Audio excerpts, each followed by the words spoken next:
Hi Airsoft World, it's me again, your friend J-Pat, and welcome back here in my channel, Quality Tactical Airsoft Gaming. So today guys, it's another day and another Airsoft unboxing video that we're going to make. So I have with me now this very cool Airsoft gun of Golden Eagle, and this is the logo right here. It's Golden Eagle. And finally guys, we're gonna meet this Golden Eagle 6669, or the coolest ever airsoft machine gun of Golden Eagle. So these are the inclusions. We have the owner's manual. We also have here our free 11.1 stick type battery and a USB charger, and the coolest ever M4 dummy bullets.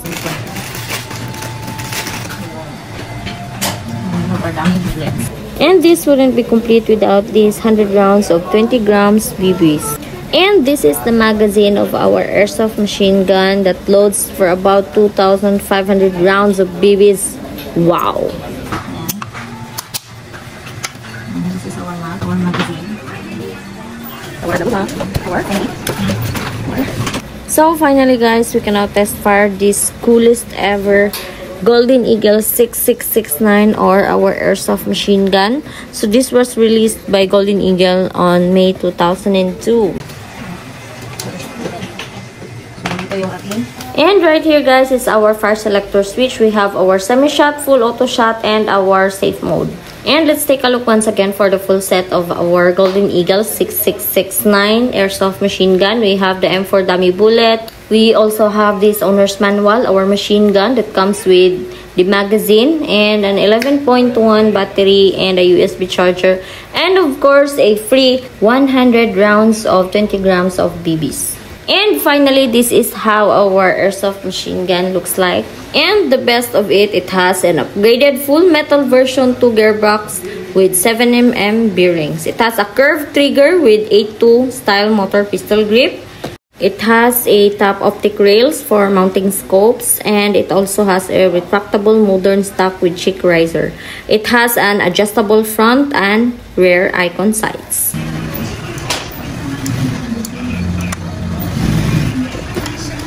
This also comes with an outlet for our sling. And this amazing machine gun has a total length of 39 inches on extended butt and an estimate of 360 FPS on ultra hard gels. It has a modular rail system with top Picatinny rail, long fluted outer barrel with integrated carry handle. And ito yung nilagay na kating bala. Ayan. Ito siya ilalagay. And meron din siyang battery. Ayan. Bubuksan natin siya dito. Meron siya. Nagamit tayo ng star screw. Ayan. Ito natin battery. Ayan. So, meron siyang 4 na battery dito. And this is a AAA battery. Ayan. Yun yung ating battery guys. Ayan. Ayan. Balik natin siya guys. Tapos, kita natin dito, meron siyang lalagyan. Ayan. Kung magkaka kayo kung para saan yan. Para dito yan siya. So, yung gagawin natin, lalagay natin siya. Ayan. Reset mask. And, here, makikita natin dito. Ito, i-press lang natin ito. Bubuksan yan siya. At saka nilalagay yung ating dummy. It is just a decorative and it has no function. Natin siya. Isasat. At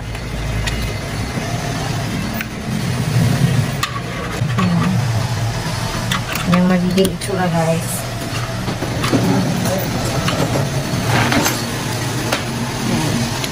Okay, so try na natin siya i-remove kasi hindi naman natin siya magagamit. So, pagtatanggalin siya, yan lang. Tanggalin natin. Click natin ulit. Remove magazine. Ayan.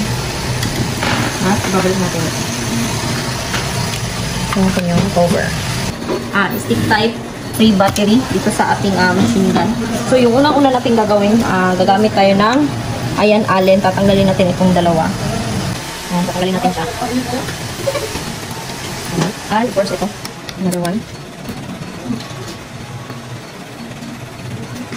Ayan, so natanggal na yan siya. And ito kanyang magiging housing. So yung gagawin natin, makikita na natin dito yung ating wire. Ayan. So yung gagawin natin, this is, so circle, square. Circle, square, ayan.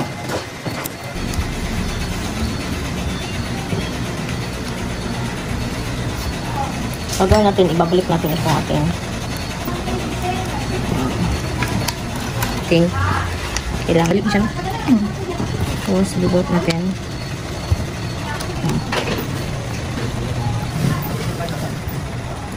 And let's now load our magazine, and all we have here is the .23 rounds of BBs. Ito siya dito sa ating machine gun. Okay, bukas nito.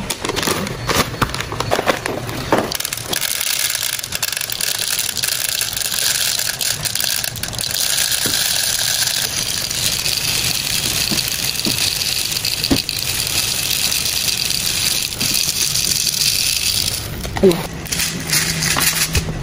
Yan.